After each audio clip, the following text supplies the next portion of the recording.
sa inyong lahat mga boss, sir and ma'am. Samahan niyo po ako ating silipin ang soon to rise Olivares Homes Phase 2 mga boss, okay?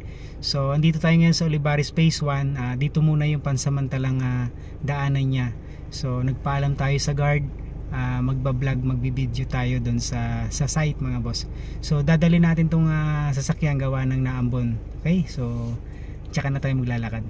Tara mga boss, let's go!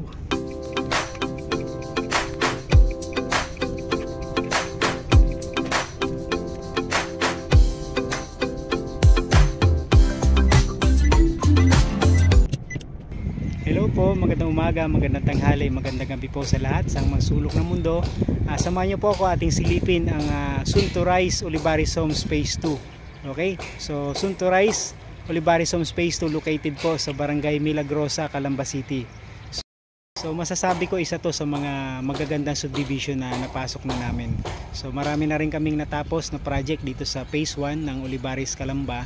So ito mga boss, soon to rise Olivares Phase 2. Yan. So ito po yung mga model unit nila, hindi pa fully finished mga boss. So nagpaalam tayo sa guard kung pwede mag vlog, mag video dito, okay naman daw. So share ko lang, marami na rin kaming natapos na project dito sa Phase 1 ng Olivares, Calamba. So masasabi ko isa to sa mga magagandang subdivision, matitibay na unit na bahay. Kung kukuha po kayo sa mga nagpaplano po, pwede po kayong mag-inquire para sama na po sa listahan yung inyong mga names, reservation. So ito yung mga model house unit nila.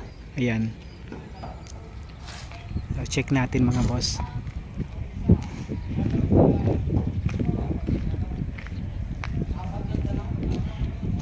Mga boss, yung structure na yun mga boss, bali yun yung Olivares Plaza. So probably wet and dry market siguro mga boss. So para yung mga nasa community hindi na kailangan lumabas ng subdivision para mamili. So meron na sa loob. Okay? So accessible po ito sa lahat mga sir, mga ma'am, mga boss. So along the highway lang po siya. Pag-ahon nyo po ng Barangay Turbina, nasa right side na po siya. So napakalapit niya rin po sa NU University. Katabing-katabi niya lang po yung NU University. So malapit po siya sa lahat, sa mall, sa school, sa church, okay, sa palengke, okay. So ito po yung soon to rise Olivares Phase 2.